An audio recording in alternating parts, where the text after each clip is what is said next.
وقل رب زدني علما. بسم اللہ الرحمن الرحیم.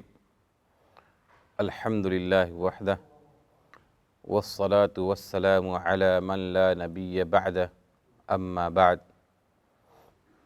قال اللہ عز وجل: ارأیت الذی یکذب بالدین فذلک الذی یدع الیتیم ولا یحض علی طعام المسکین فویل للمصلین الذین هم عن صلاتهم ساہون الذین هم یراؤون ویمنعون الماعون. ہم لوگوں نے الدروس المہمہ لعامۃ الامہ کی دروس کا اہتمام کرنا شروع کیا تھا، اور اس کے اندر جو قصار سور ہے اس کے ترجمے اور مختصر تفسیر کو جاننے کی کوشش کی تھی. لہٰذا ہم لوگوں کا جو آج سبق ہے وہ ہے سورہ ماعون کی تفسیر اور اس کے ترجمے. تو ابھی ہم نے سورہ ماعون کی تلاوت کی ہے.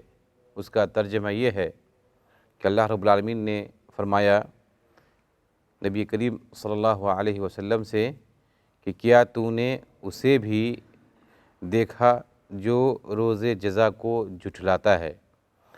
یہی وہ ہے جو یتیم کو دھکے دیتا ہے اور مسکین کو کھلانے کی ترغیب نہیں دیتا.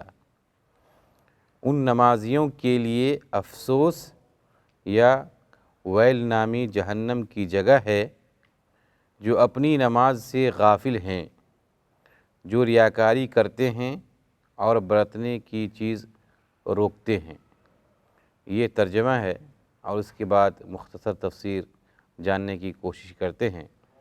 دیکھ جائیے سورہ ماعون جو ہے یہ مکی صورت ہے، اور اس صورت کے اندر یوم جزا یعنی کہ آخرت کو جھٹلانے کے جو نقصانات ہیں ان نقصانات کو اللہ رب العالمین نے اس صورت کے اندر بیان کیا ہے.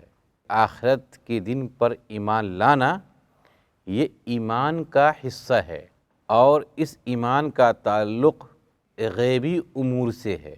اسی لیے نبی کریم صلی اللہ علیہ وسلم سے جب سوال کیا گیا کہ ایمان کیا ہے، تو ایمان کی تعریف میں نبی کریم صلی اللہ علیہ وسلم نے آخرت کا ذکر کیا، اور یہ آخرت پر ایمان لانا یہ ایمان کے حصے اور ارکان میں سے ہے. اگر ہم آخرت پر ایمان لاتے ہیں جو کہ غیبی امور ہیں، غیب پر ایمان لاتے ہیں، تو اس کے کیا کیا فائدے ہیں اور کیا کیا نقصان ہیں اس کا ہمیں بخوبی اندازہ ہو جاتا ہے. چنانچہ سورہ بقرہ کی جو ابتدائی آیات ہیں یا قرآن کریم کی جہاں سے شروعات ہوئی ہے سورہ بقرہ سے، اس میں ایمان بالغیب یعنی آخرت پر ایمان لانے کے فوائد کا ذکر کیا گیا ہے کہ جو فائدے ہیں انہیں بیان کیا گیا ہے، اور یہاں پر آخرت پر ایمان نہیں لانے کے نقصانات کو بیان کیا گیا ہے. وہاں پر اللہ رب العالمین نے کیا کہا؟ الذین یؤمنون بالغیب ویقیمون الصلاۃ ومما رزقناہم ینفقون.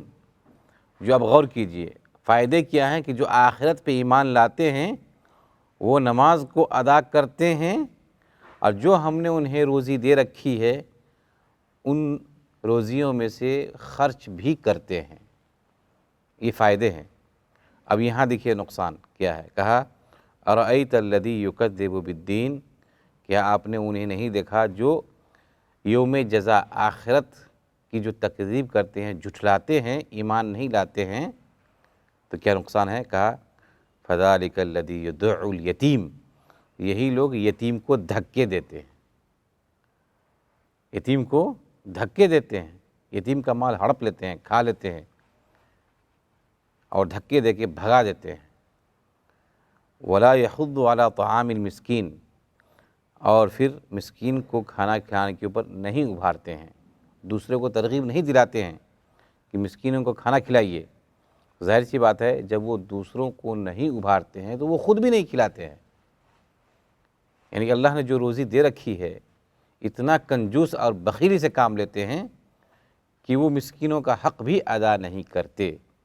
وہاں پر کیا تھا، وَمِمَّا رَزَقْنَاهُمْ يُنْفِقُونَ، جو ہم نے روزی دے رکھی ہے وہ اللہ کے راستے میں خرچ کرتے ہیں، اور یہاں کیا ہے کہ یہاں یہ خرچ نہیں کرتے ہیں، روک لیتے ہیں، مسکینوں کا حصہ بھی ہڑپ لیتے ہیں۔ یہ نقصان ہے آخرت پہ ایمان نہیں لانے کا۔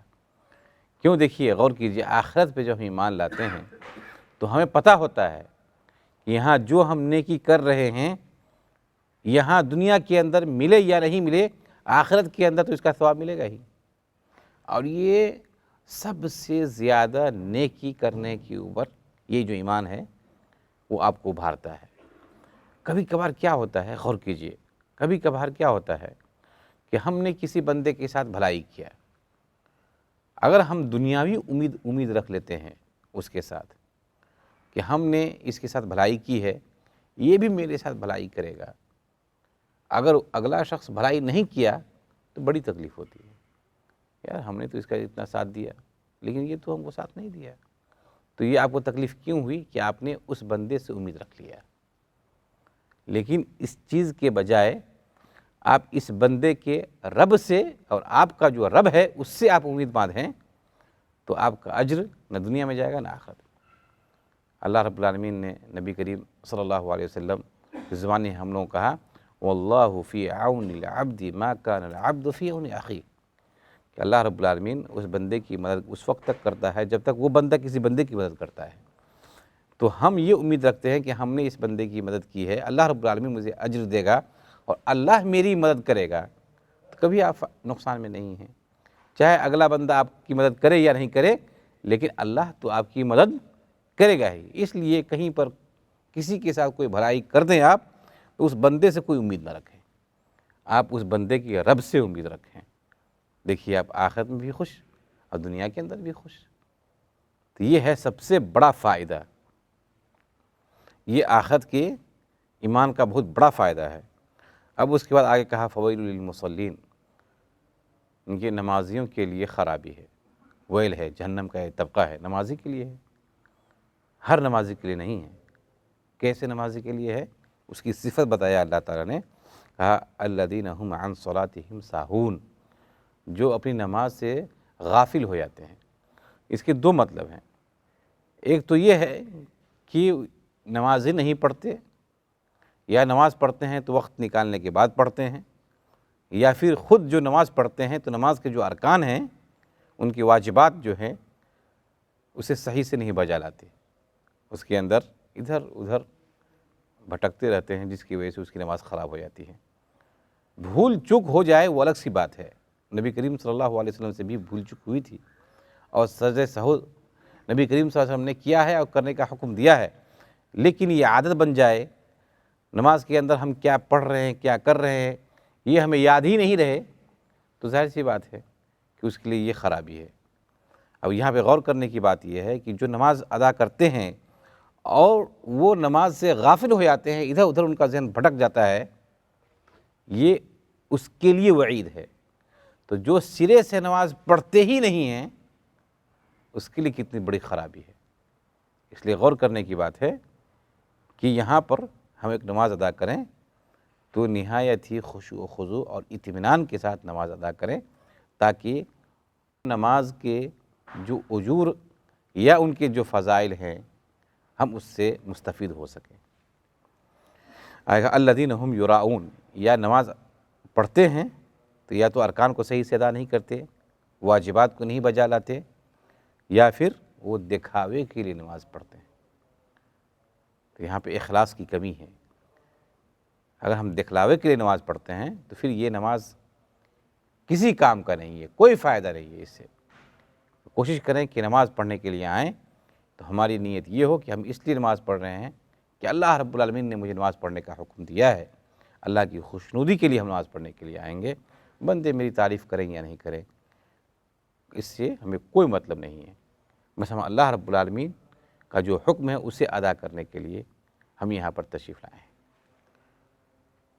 وَيَمْنَعُونَ الْمَاعُونَ، اور آخری صفت کیا ہے؟ جو آخرت پہ ایمان نہیں لاتے، جھٹلاتے ہیں، اس کی آخری صفت ہے کہا کہ برتنے کی چیز، یعنی کہ معمولی سی چیز کو وہ روکتے ہیں، کسی کو نہیں دیتے ہیں۔ مثال کے طور پہ کہا کتاب ہے، ڈول ہے، برتن ہے، نمک ہے۔ اب جانتے ہیں کبھی کبھی جو ہمارے ساتھ پارٹنر ہوتے ہیں وہ جب کھانا پکا رہے ہوتے ہیں تو ان کے پاس کبھی نمک کی کمی ہو گئی، تیل کی کمی ہو گئی، تو اس وقت کہہ دیا، اب اس وقت کھانا پک رہا ہے، کہاں جائے گا بقالے کے اندر اس نمک کو لانے کے لیے؟ تو پھر کسی ساتھی کو کہہ دیا کہ بھائی نمک ہے تو مجھے دے دیجئے، تیل ہے دے دیجئے، پیاز ہے دے دیجئے، تو اس وقت وہ نہیں دیتا ہے، کیونکہ اسے آخرت پہ یقین نہیں ہے، اور آخرت پہ یقین ہو تو یقین وہ منع نہیں کرے گا، بلکہ بخوشی اس سے دے دے گا۔ اگر وہ دے دیتا ہے اس کو تو پھر وہ اس میں جو وعید ہے اس میں داخل نہیں ہے، اگر نہیں دیتا ہے تو ظاہر سی بات ہے اس وعید میں وہ داخل ہے۔ اب اس سے یہ پیغام دیا ہے اللہ رب العالمین نے کہ اتنی سی معمولی چیز کو وہ اپنے لیے روک لیتا ہے، کار خیر میں حصہ نہیں لیتا ہے، تو پھر اس سے جو بڑی چیز ہے اس میں تو بدرجہ اولا یہ حصہ نہیں لیتا ہوگا، یعنی کہ نہایت قسم کا یہ اور گھٹیا قسم کا کنجوس اور یہاں پہ بخل سے کام لیتا ہوگا۔ اس لیے اللہ رب العالمین نے جہاں جو کچھ دیا ہے اب اسے خرچ کرنے کی کوشش کریں۔ آخر میں اس سورت کے اندر جو پیغام ہے اس پیغام کو سنیں۔ اللہ رب العالمین نے اس سورہ مبارکہ میں غور کریں، اللہ رب العالمین نے اس سورہ مبارکہ میں یتیموں اور مسکینوں کو کھانا کھلانے، نیز نماز کا خیال رکھنے، اس کی حفاظت کرنے اور نماز اور دیگر اعمال میں اخلاص کو مد نظر رکھنے کی ترغیب دی ہے۔ اس کے بعد نیز نیکی پر عمل کرنے، معمولی چیزوں کو استعمال کے لیے عطا کرنے کی ترغیب دی ہے، مثلا برتن، ڈول اور کتاب وغیرہ، کیونکہ اللہ تعالیٰ نے اس شخص کی مذمت کی ہے جو ایسا نہیں کرتے ہیں۔ لہذا ہمیں جو اچھے اوصاف ہے اس کو بجا لانا چاہیے، اور جو برے اوصاف ہے اس سے ہمیں بچنا چاہیے۔ تقریباً آپ غور کریں تو اس مختصر صورت کے اندر اللہ رب العالمین نے اپنے حقوق کے تعلق سے اور بندوں کے جو حقوق ہیں ان کے تعلق سے بیان کیا ہے، اور اللہ رب العالمین ہم لوگوں کو اللہ کے حقوق اور بندوں کے حقوق کو ادائیگی کرنے کی توفیق عطا فرمائے۔ آمین۔ وآخر دعوانا ان الحمد للہ رب العالمین۔